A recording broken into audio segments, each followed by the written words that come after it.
সম্পর্ক হলো আমাদের জীবনের একটি আধার। কিছু সম্পর্ক এমন যা আমরা জন্মসূত্রে লাভ করি, যেমন পরিবার, মা, বাবা। কিছু সম্পর্ক আছে যা আমরা জীবনে অর্জন করে থাকি, তা সে প্রেমের হোক, স্নেহের হোক বা বন্ধুত্বের। এই সকল সম্পর্ক লাভ করার বা গড়ে তোলার 5টি ধাপ রয়েছে। প্রথম ধাপ, কোনো ব্যক্তির সাথে আলাপ হওয়া, তার সাথে কথা বলা বা তাকে দেখা।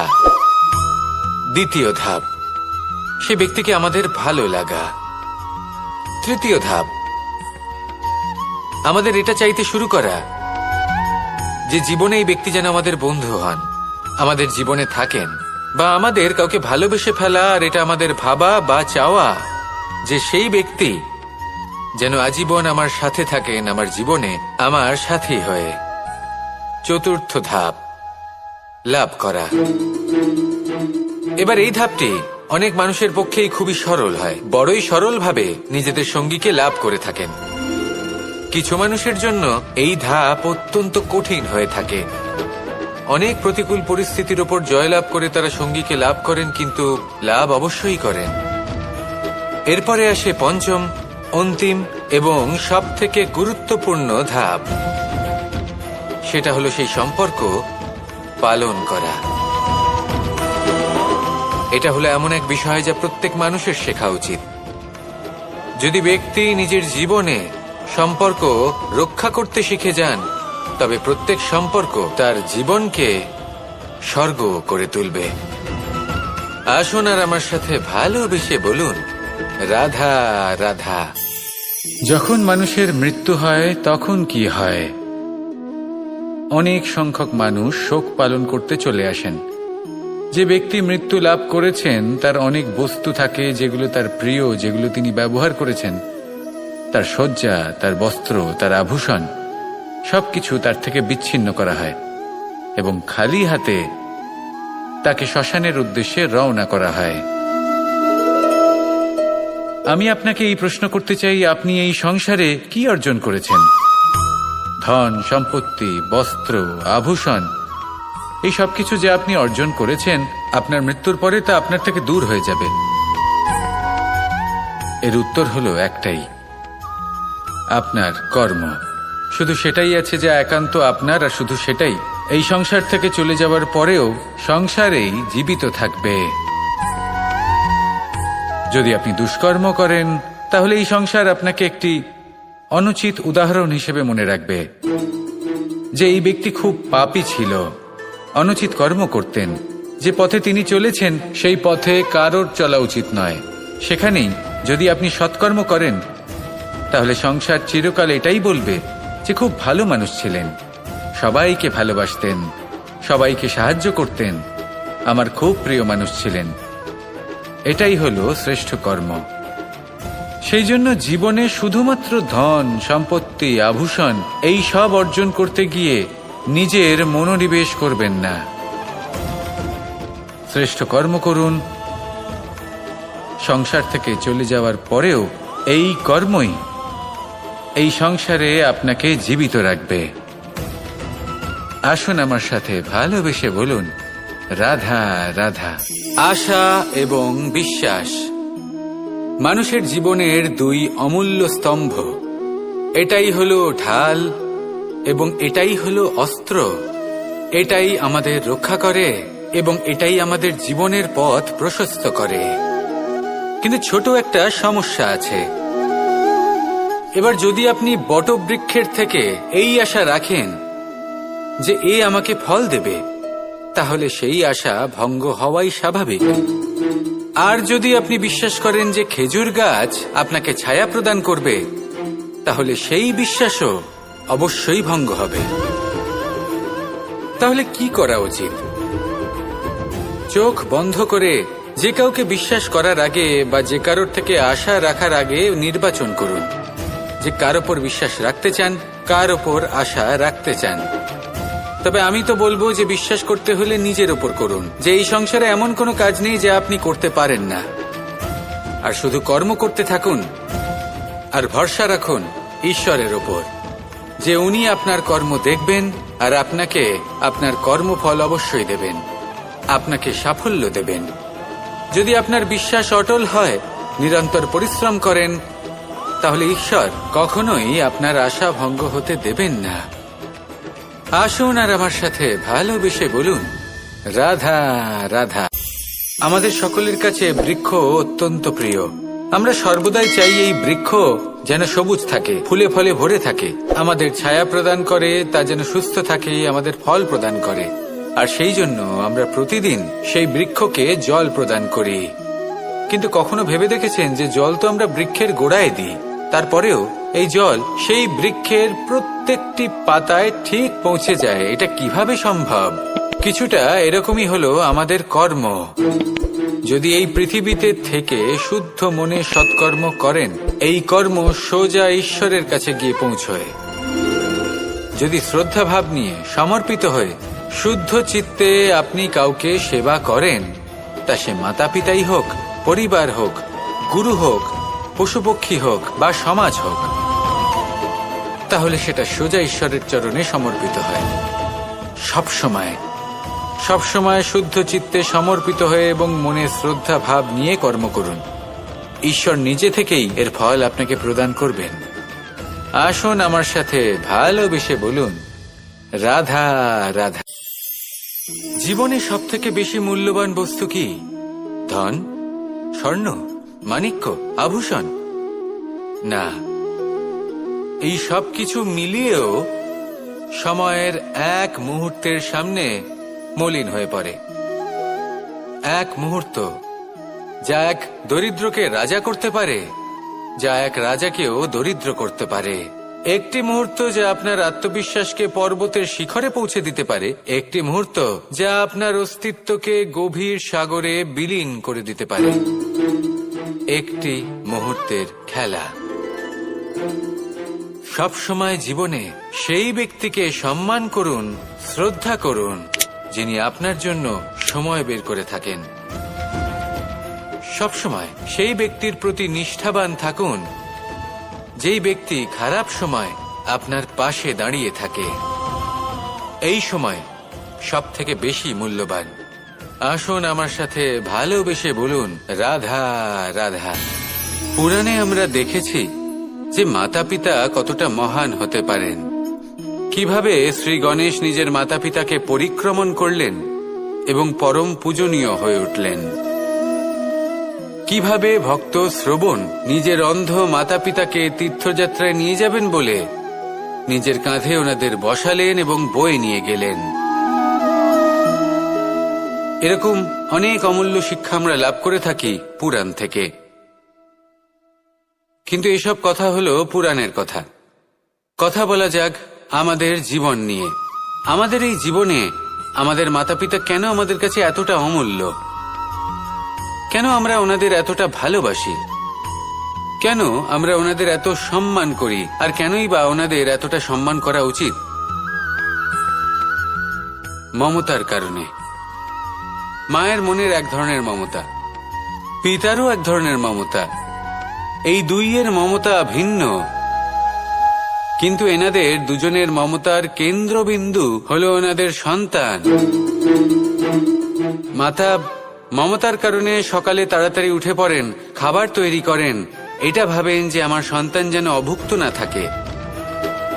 অন্যদিকে পিতা ইচ্ছে না থাকা সত্ত্বেও নিজের মমতাবোধের কারণে নিজের সন্তানের প্রতি কঠোর হন, তাকে জ্ঞান প্রদান করেন, শিক্ষা প্রদান করেন, কারণ উনি চান যে ওনার সন্তান যেন পরবর্তীতে উন্নতি করে, কখনো অভুক্ত না থাকে। এটাই হলো মমতা মাতা পিতার। আর এই মমতা সংসারের অন্য কোথাও আপনি পাবেন না। তাই সবসময় নিজের মাতা পিতাকে সম্মান করুন, ওনাদের ভালোবাসুন, যতটা ইচ্ছে ভালোবাসুন। আর এই ভালোবাসার সাথেই বলুন, রাধা রাধা। জীবনে যখন আমরা কোনো পরিস্থিতির সম্মুখীন হই, তখন আমাদের সামনে দুটো পথ থাকে। তাদের মধ্যে কোনো একটা নির্বাচন আমাদের করে নিতে হবে, এই মনে করে নিতে হবে। নির্বাচন এই সংসারের সবথেকে গুরুত্বপূর্ণ বিষয়। একটা নির্বাচন আপনার বর্তমান বদলে দিতে পারে, আপনার ভবিষ্যৎ বদলাতে পারে, আগামী প্রজন্মের জন্য ইতিহাস রচনা করতে পারে। একটা নির্বাচন এবার দেখুন, যে পরিস্থিতি আপনার সামনে আছে, আপনাকে সেই পরিস্থিতির সম্মুখীন হতেই হবে, সেই কষ্ট সহ্য করতেই হবে, সেই মতোই কাজ করতে হবে। শুধু এই বিষয়টা নির্বাচন করতে হবে যে এই পরিস্থিতির সম্মুখীন হওয়ার সময় আমি কি দুর্বল হয়ে থাকব নাকি আমি শক্তিশালী হয়ে থাকব। এই নির্বাচন এই মনের মধ্যে করতে হবে। আর এই নির্বাচন হলো সবথেকে বেশি গুরুত্বপূর্ণ নির্বাচন। যদি নিজের মনকে শক্তিশালী করে তুলে সেই পরিস্থিতির সম্মুখীন হন, তাহলে কিছুই আপনাকে বাধা দিতে পারবে না। পূর্ণ নিষ্ঠার সাথে, সাহসের সাথে এই মনকে শক্তিশালী করে তুলুন, তাহলে কোনো সংকট আপনাকে না বাধা দিতে পারবে না ভাঙতে পারবে। আপনি নিজে সাফল্যের শিখরে পৌঁছতে পারবেন, আর এই মন প্রসন্ন হয়ে বলবে, রাধা রাধা। আমরা আমাদের জীবনের লক্ষ্য প্রাপ্ত করার জন্য কি না করে থাকি। আমরা ভাবনা চিন্তা করে থাকি, কত জ্ঞান অর্জন করে থাকি, তারপরে আমরা পরিকল্পনা করি আর প্রচেষ্টা করি। এবার প্রথম চেষ্টাতেই সাফল্য লাভ করব সেটা নাও হতে পারে, বরং ইতিহাস সাক্ষী যে প্রথমবার প্রচেষ্টা করে সাফল্য লাভ করার সম্ভাবনা অত্যন্ত কম। আর যে কোনো সফল ব্যক্তিকে দেখুন, আপনি বুঝবেন সেই ব্যক্তি বারবার প্রচেষ্টা করে, চেষ্টা করা থামায় না, তবেই সেই ব্যক্তি একদিন সাফল্য লাভ করেন। সেই জন্য আপনিও প্রচেষ্টা করা কখনো বন্ধ করবেন না, করতেই থাকুন। যখন আপনি প্রথমবার প্রচেষ্টা করেন তখন আপনি একা থাকেন, কিন্তু যখন আপনি দ্বিতীয়বার প্রচেষ্টা করেন তখন আপনার সাথে কিছু বিগত প্রচেষ্টার অভিজ্ঞতা থাকে। চেষ্টা করতে থাকুন, সাফল্য আপনার কাছে আসতেই চলেছে। আসুন আমার সাথে ভালোবেসে বলুন, রাধা রাধা। সুখ এবং দুঃখ এই দুই হলো আমাদের জীবনের অবশ্যম্ভাবী এবং গুরুত্বপূর্ণ অঙ্গ। আমাদের সকলের জীবনে কখনো সুখও আসে, আবার কখনো দুঃখও আসে। আমরা সবসময় ভাবি আমরা কিভাবে সুখ লাভ করব, কিভাবে আমরা দুঃখ থেকে দূরে থাকতে পারি। আর এই জীবনে যা কিছুই ঘটুক না কেন, সেই সবকিছু আমরা সুখ এবং দুঃখের মাপদণ্ডে মেপে থাকি। এবার এখানে একটা ছোট্ট বিষয় আছে, এটা ভেবে দেখতে হবে যে কে আসলে সুখী ব্যক্তি। সুখী ব্যক্তি হলেন তিনি যিনি নিজের জীবনে নিজের কর্মের বিশ্লেষণ করে থাকেন, সেই বুঝে পদক্ষেপ নেন। উনি কি করতে চলেছেন সেটা উনি জানেন, আর যদি ওনার কোনো দোষ থাকে বা ভুল থাকে তাহলে সেগুলো শুধরে নিয়ে এগিয়ে চলেন। সেই জন্য উনি সুখী হন। অন্যদিকে যে ব্যক্তি দুঃখী, তিনি কি করেন? তিনি নিজের উপর নয়, অন্যের উপর নিজের নজর রাখেন যে তিনি কি করছেন, কিভাবে কর্ম করছেন। ওনারা অন্যের নিন্দা করেন, অন্যের সাফল্য দেখে ঈর্ষা করেন, ক্রুদ্ধ হয়ে যান, ওনাদের বাধা দিতে চেষ্টা করেন। সেই জন্যই তো ওনারা দুঃখী হন। এই সংসারে এমন অনেক ব্যক্তি আছেন যারা এই কারণে দুঃখী নন যে তাদের জীবনে দুঃখ আছে। তারা এই কারণে দুঃখ পান কারণ অন্যের জীবন অনেক বেশি সুখের। দেখুন, শেষ পর্যন্ত আপনাকে নিজের কর্মের প্রতি মনোসংযোগ করতেই হবে, অন্যের প্রতি নয়। কারণ আপনার জীবনে আপনার কর্ম হলো এমন একটা জিনিস যা আপনার নিয়ন্ত্রণে আছে। নিরন্তর চেষ্টা করতে থাকুন, নিজের কর্মকে বুঝতে শিখুন, শুধরে নিন, নিজেকে শ্রেষ্ঠ করে তুলুন। তখন সাফল্য নিজে থেকে আপনার কাছে আসবে, আর এই মন প্রসন্ন হয়ে বলবে, রাধা রাধা। এই সংসারে এমন কোন আবেগ আছে যা সবসময় কটু বলে মনে হয়, কিন্তু সবার শেষে এটি সব থেকে বেশি মধুর উপলব্ধি প্রদান করে, সব থেকে বেশি মধুর অনুভূতি প্রদান করে। উত্তর পেলেন? পেলেন না? আপনাকে একটা উদাহরণ দিই। যখন মাতা সীতাকে অপহরণ করা হয়েছিল তখন শ্রীরাম অপেক্ষা করেছিলেন 4 মাস পর্যন্ত। উনি খুঁজতে চেয়েছিলেন, কিন্তু উনি ওনার খোঁজ বন্ধ রেখেছিলেন। কল্পনা করে দেখুন ওনার কতটা যন্ত্রণা হয়েছিল। উনি শুধু অপেক্ষা করছিলেন, কারণ তখন বর্ষা ছিল। অনেক দিন পর্যন্ত সূর্যের আলো দেখা যায়নি। উনি জানতেন এরকম সময় বানর সেনার পক্ষে বনের মধ্যে পথ খোঁজা খুবই কঠিন কাজ হবে। সাগর পার করা অত্যন্ত কঠিন হয়ে দাঁড়াবে। তারা হয়তো বনের মধ্যে পথ হারিয়ে ফেলবে। উনি অপেক্ষা করলেন, আর এই অপেক্ষার ফল হিসেবে উনি কি লাভ করলেন? সাগরে সেতু নির্মাণ করলেন এবং মাতা সীতাকে সসম্মানে আবার ফিরিয়ে আনলেন।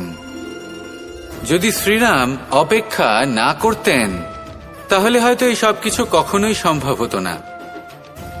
এটাই হলো শক্তি ধৈর্যের। এটাই হলো আমাদের কাছে শিক্ষা। এই ধৈর্যই প্রত্যেকবার আমাদের অত্যন্ত কঠিন বলে মনে হয়। ধৈর্য ধরা অত্যন্ত কঠিন, কিন্তু অবশেষে এটাই সব থেকে শ্রেষ্ঠ ফল দান করে, সব থেকে মধুর উপলব্ধি, সব থেকে মধুর অনুভূতি প্রদান করে। তাই ধৈর্য ধরে থাকুন, সবকিছু শুভ হবে। আর তখন এই মন প্রফুল্ল হয়ে বলবে, রাধা রাধা। এই সংসারে সব থেকে ভয়ানক এবং গভীর অন্ধকার কোনটা?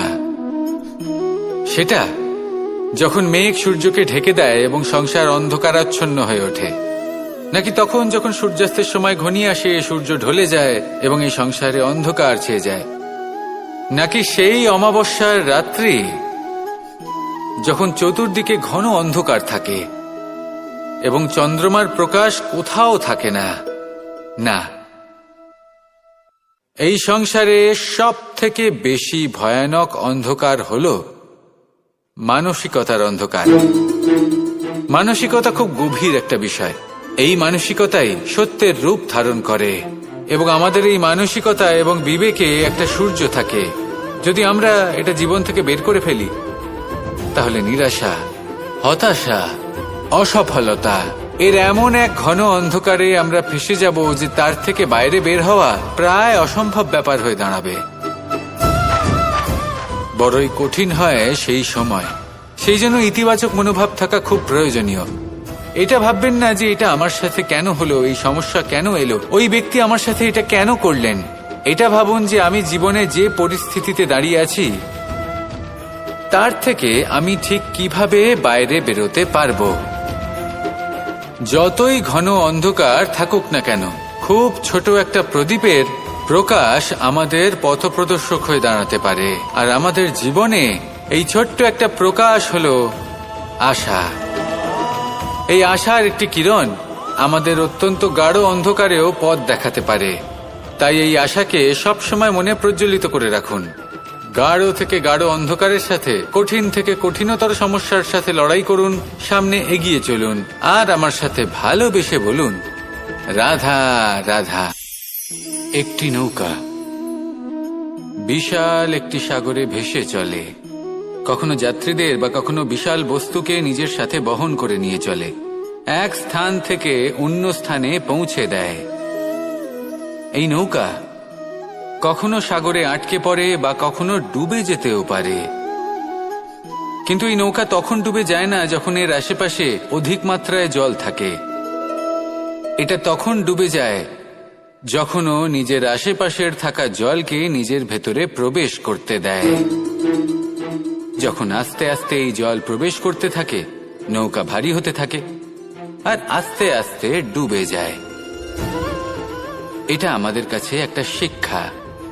হতেই পারে আমাদের এই সংসারে, আমাদের জীবনে আশেপাশে অনেক বেশি মাত্রায় নেতিবাচক শক্তি থাকবে, ঈর্ষা থাকবে, বিদ্বেষ, ঘৃণা বা ভয় থাকবে, কিন্তু মনের এই নৌকা শুধু তখনই ডুববে যখন আপনি এই নেতিবাচক শক্তিকে নিজের ভেতরে প্রবেশ করতে দেবেন। মনে রাখবেন, এই নেতিবাচক শক্তিকে কখনো নিজের মনে প্রবেশ করতে দেবেন না। প্রবেশ করলেও তাহলে যেন সে সেখানে কোনো স্থান না পায়। শুধু এই বিষয়টা খেয়াল রাখলে আপনার মনের এই নৌকা জীবনের এই সাগরে সব সময় ভেসে থাকবে, আর এই মন প্রসন্ন হয়ে বলবে, রাধা রাধা। আপনারা সবাই একটা গাছের পাতাকে দেখুন। যতক্ষণ পর্যন্ত গাছের সাথে, মানে গাছের ডালের সাথে জুড়ে থাকে, সে সবুজ থাকে, বাতাসের সাথে সে নড়তে থাকে। যতক্ষণ পর্যন্ত ও সূর্য থেকে পাওয়া রশ্মির শক্তি গাছে পৌঁছে দেয় ততক্ষণ ও ডালের সাথে যুক্ত থাকে। কিন্তু যখন সেই পাতা শুকিয়ে যায় তখন তার কোনো গুরুত্ব থাকে না। সেই পাতা গাছের ডালে এবং বৃক্ষের কাছে বোঝা হয়ে থেকে যায় এবং এমন এক সময় আসে যখন সেই ডালটি শুকনো সেই পাতাকে পরিত্যাগ করে। এটাই আমরা এই প্রকৃতিতে দেখি এবং এটাই হলো সত্য। আর এটাই আমাদের জীবনে খুব বড় একটা শিক্ষা। যদি আপনিও নিজের জীবনে নিজের আপনজনদের কাছে বোঝা স্বরূপ হয়ে দাঁড়ান, তাহলে তারা আপনাকে যতই ভালোবাসুক না কেন, ওনারা যদি নাও চান, তাহলেও এমন এক দিন আসবে যখন আপনার আপনজন আপনাকে পরিত্যাগ করবে। সেই জন্য সবসময় আত্মনির্ভর হয়ে ওঠার চেষ্টা করুন, নিরন্তর পরিশ্রম করতে থাকুন, কারোর উপর বোঝা হয়ে থাকবেন না, বরং তার সাথে মিলে দায়িত্ব পালন করুন। এমনটা করবেন তাহলে আপনার সম্মানও বজায় থাকবে এবং সম্পর্কের মধ্যে আপনার মূল্যও বজায় থাকবে। আসুন আর আমার সাথে ভালোবেসে বলুন, রাধা রাধা। আমাদের মধ্যে এমন অনেক মানুষ আছেন যারা বই পড়তে পছন্দ করেন, অনেক মানুষ আছেন যারা ভিন্ন ভিন্ন রকমের কাহিনী পড়েন। এবার পড়তে পড়তে মাঝে এমন একটা অধ্যায় অবশ্যই আসে যা আমাদের হৃদয় স্পর্শ করে যায়। আমরা হৃদয় যন্ত্রণা অনুভব করি, তাও আমরা সেই কাহিনী শেষ পর্যন্ত পড়ি এবং তখন আমরা বুঝতে পারি যে সেই যন্ত্রণাময় অধ্যায়টি কেন এসেছিল, তার থেকে আমরা কি শিক্ষা পেলাম এবং আমরা অবশেষে লক্ষ্যেও পৌঁছলাম। কিন্তু যদি সেই যন্ত্রণাদায়ক অধ্যায়টিতে আপনি থেমে যান, আপনি যদি এটা ভাবেন যে আমি আর পড়তে পারবো না, তাহলে আপনি জানতেও পারবেন না যে পরবর্তীতে কি হতে চলেছে। এই মন দুঃখে ভরে উঠবে, মনে প্রশ্ন আসতেই থাকে যার উত্তর আমরা পাই না, নিজেদের লক্ষ্য বুঝতেই পারি না। এইভাবেই আমাদের জীবনেও যদি এমন কিছু হয় যা অত্যন্ত দুঃখজনক, যদি এমন কোনো কঠিন অধ্যায় আপনার জীবনে আসে, থামবেন না। তাহলে আপনার জীবনের কাহিনীর একটি যন্ত্রণাদায়ক দুঃখজনক অধ্যায় মাত্র। শেষ পর্যন্ত এই কাহিনীতে টিকে থাকুন, কর্ম করতে থাকুন। আপনি বুঝতে পেরে যাবেন যে এই কঠিন পরিস্থিতি আপনার জীবনে কেন এসেছিল। আপনি শিক্ষাও লাভ করবেন এবং লক্ষ্যও লাভ করবেন। আসুন আমার সাথে ভালোবেসে বলুন, রাধা রাধা। যখন আমরা মৌন থাকি তখন আমরা কতটা শক্তি ব্যয় করি, বিন্দুমাত্র নয়। সেখানেই যখন আমরা রুষ্ট হই তখন আমরা কতটা শক্তি ব্যয় করি। আমাদের রক্ত গরম হয়ে ওঠে, চোখ থেকে যেন অগ্নি বর্ষা হয়, আমরা চিৎকার করতে থাকি, জোরে কথা বলি, কখনো কখনো আমরা অনুচিত কর্ম করে বসি। সবকিছুই ক্রোধের বশে করি। এবার এই ক্রোধকে মৌনতায় পরিণত করতে হবে। এই কাজটা চোখে দেখা যায় না, এই কাজ সরল নয়, এই কাজ হলো অত্যন্ত কঠিন এবং এই কাজই শ্রেষ্ঠ। সেই ব্যক্তি শক্তিশালী নন যিনি কথায় কথায় ক্রুদ্ধ হয়ে যান, কথায় কথায় যিনি আক্রমণ করেন। আজ্ঞে না, সব থেকে বেশি শক্তিশালী ব্যক্তি হলেন তিনি যিনি নিজের ক্রোধকে মৌনতায় পরিবর্তন করতে পারেন, যিনি শান্ত মনে পরিস্থিতিকে বোঝেন, তার আকলন করেন আর তারপর বিবেকের দ্বারা সিদ্ধান্ত নেন। তিনি হলেন সব থেকে শক্তিশালী ব্যক্তি। তাহলে সেই ব্যক্তি হয়ে উঠুন আর আমার সাথে ভালোবেসে বলুন, রাধা রাধা। এই শুকনো পাতাটিকে দেখুন, নিষ্প্রাণ হয়ে পড়েছে। কোনো একটা সময় এই পাতাটি একটা গাছের ডালে ছিল। সেই গাছ ওর লালন পালন করত। যখন যখন বাতাস বইত, এই পাতায় কম্পন দেখা দিত, মনকে প্রফুল্ল করে তুলত। কোনো একদিন এই পাতা গাছের ডাল থেকে ঝরে পড়ে গেল। নিঃসন্দেহে ও নিজের স্বাধীনতা পেল, কিন্তু আস্তে আস্তে শুকিয়ে গেল, নিষ্প্রাণ হয়ে গেল। দেখুন, আমি এই কথা বলছি না যে স্বাধীনতা অনুচিত, কখনোই না। কিন্তু যে কোনো পরিস্থিতিতে স্বাধীন হতে চাওয়া এটা নিশ্চিতরূপে অনুচিত। আমরা যদি আমাদের জীবনে পরিবারের গুরুত্ব ভেবে দেখি, তাহলে এই পরিবারে যতই মতভেদ থাকুক না কেন, যতই মনোমালিন্য থাকুক না কেন, যতই বিবাদ থাকুক না কেন, এই সব মিটিয়ে নেওয়া অত্যন্ত প্রয়োজনীয়। সেই সবকিছু সমাপ্ত করা অত্যন্ত প্রয়োজনীয়। কখনো এই পরিবারকে ভাঙতে দেবেন না, কখনো এই পরিবার থেকে দূরে চলে যাবেন না। এই পরিবার হলো আমাদের জীবনের একটা অমূল্য সম্পদ, অমূল্য এক আশ্রয়, যা এই সংসারে হয়তো কোথাও আপনি পাবেন না। তাই একে আগলে রাখুন। ভেবে নিন আপনি পাতা আর আপনার পরিবার সেই গাছ। আসুন আমার সাথে ভালোবেসে বলুন, রাধা রাধা। জ্যোতিষ একটা বিদ্যা, এ হলো একটা বিজ্ঞান। যে নক্ষত্র দশায় আপনি জন্মগ্রহণ করেছেন, যে স্থানে আপনার জন্ম হয়েছে, এগুলো আপনার জীবনের দিশা স্থির করার ক্ষেত্রে গুরুত্বপূর্ণ ভূমিকা পালন করে। কিন্তু যে রাশিতে আপনি জন্ম নিয়েছেন আর আপনার যা নাম স্থির হয়েছে, সেটা আপনার ভবিষ্যৎ নির্ধারণ করবে তা আবশ্যক নয়। রা দিয়ে রাম এবং রা দিয়ে রাবণ, এই দুজনের রাশি সমান ছিল, কিন্তু একজন নিজের শক্তির দুর্ব্যবহার করলেন। স্বর্ণ লঙ্কার অধিপতি রাবণ, চতুর্দিকে বিজয়ী হওয়া সেই ব্যক্তি নিজের পতনের সম্মুখীন হলেন। শ্রীরাম রাবণকে বধ করলেন। শ্রীরাম, যিনি নিজের কর্ম দ্বারা, নিজের পরিশ্রম দ্বারা ঈশ্বর উপাধি লাভ করেছিলেন, 14 বছরের বনবাস ভোগ করলেন, আর যখন বিপদে পড়লেন তখনও নিজের রাজ্যের সাহায্য নিলেন না। বনের মধ্যে নিজে বানর এবং ভাল্লুকদের নিয়ে একটি সেনাবাহিনী গড়ে তুললেন এবং রাবণকে তার কুকর্মের শাস্তি দিলেন। তাই সর্বদা এটা মনে রাখবেন, আপনার খ্যাতি, আপনার ভবিষ্যৎ আপনার কর্ম নির্ধারণ করে, আপনার রাশি নয়। তাই সবসময় শ্রেষ্ঠ কর্ম করুন আর আমার সাথে ভালোবেসে বলুন, রাধা রাধা।